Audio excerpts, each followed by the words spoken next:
when do you think this do you think it's the Caitlyn Jenner thing that shifted it? Like, when did this become a big part of the cultural narrative?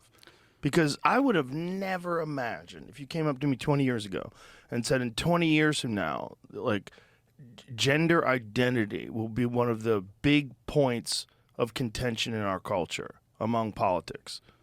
Yeah, I think you kind of decide where you want to start, because like in the film, we go back to Alfred Kinsey and John Money. That's Right. mid 20th century. So these ideas were out there. I mean, these are the guys who came up with, like, the phrase gender identity was invented by these Kinsey guys. was a wild dude. Yeah, he was. They both were. They were degenerate pedophiles, and it's clear in both of the, especially Kinsey. It's pretty clear that he had his sexual fetishes and fascinations, and he wanted to prove to himself that he's not weird because everyone's like this. And so he goes out and he declares. I think he said that 10% of adult males are gay or something like that. And then you find out that he's mostly surveying prisoners and sex offenders and people like that. He's not going to just a normal intersection of Americans. So you go back to those guys, but I think what's the moment when all this exploded into the mainstream? It was like seeded into our institutions, and then there was a moment when it all became mainstream. And I don't know if Bruce Jenner is the definite starting point, but I do think that was a pivotal moment. It was a pivotal moment, not just because now the media is celebrating this, but also because conservatives, had an opportunity right then and there to take a stand against this, to recognize it for what it is, for the threat that it is, and to take a firm stand. And I think so many conservatives didn't, because they just imagine that this is either they don't want to get in trouble, be called a transphobe, or they just thought it's sort of a sideshow. And so many conservatives basically ignored it. I don't think anybody realized it was going to get this big. Yeah, I think a lot of people didn't, but I mean, it should have been more clear. I guess woulda, coulda, shoulda, but it should have been more clear, because they're waging an assault on like basic fundamental reality. And so it goes way beyond. This is not just about gender. This is about reality. That's why in the film, every conversation I had with someone on that side of it, every single one devolved into this, well, what is truth? And who's truth? And how do you know what truth is? And, so I'm sitting in the same room as someone, but I can't get them to acknowledge that we exist in the same reality. We can share a room, but we don't share a reality.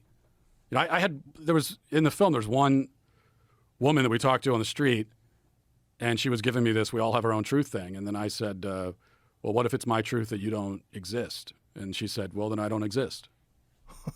Like, she was willing to erase her own existence if that's how I perceive it. It's totally incoherent. I found out about the reaction that people have to this and how strongly they're committed to this when there was a transgender fighter that was hiding the fact, was hiding the fact that they were biologically male and competed twice as a woman, beating the fuck out of these women. And I was like, this is crazy. Like, you can't, and trying to say that it was just a medical procedure.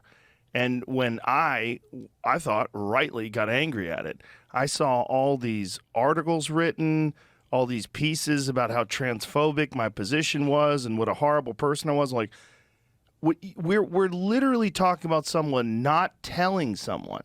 I said that, look, if you are a transgender athlete and you tell someone, hey, I was biologically male, but now identify as a female, would you like to fight? And that person still says yes, all in. Go ahead, have fun. Just like I think you should be able to ride bulls and go dirt biking and skydiving, do whatever wild, dangerous shit you want to do. But to hide the fact that you're biologically male and you were a male for 30 plus years, that was madness to me.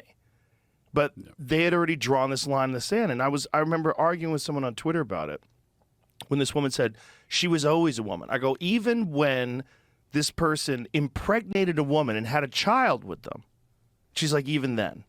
Like, even then. She stuck her penis in a woman, got her pregnant. That's a science. Became a father. The science, yeah. And even that, during that act, she was a woman. Like, what is a woman? What the fuck are we talking about? What they're really saying is that this person, they're talking about self-perception. Like this person perceived himself that way.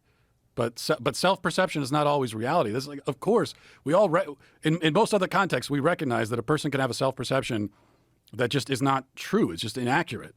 I mean, you could walk down the street in any city and find drug-addled homeless people talking to themselves. And if you were to ask them about themselves, they're going to say a lot of things that just don't line up with reality. And in every other context, we're allowed to acknowledge that, even in medical context. I mean, someone who has body dysmorphia in the form of anorexia, a young woman goes to the doctor and she's 90 pounds and she says, I feel like I'm a 300-pound, fat ass. Yeah. The doctor's not going to affirm that and say, well, if that's how you feel, it's how you. Fatness is on a spectrum. I mean, they're not going to give her diet pills. They're going to.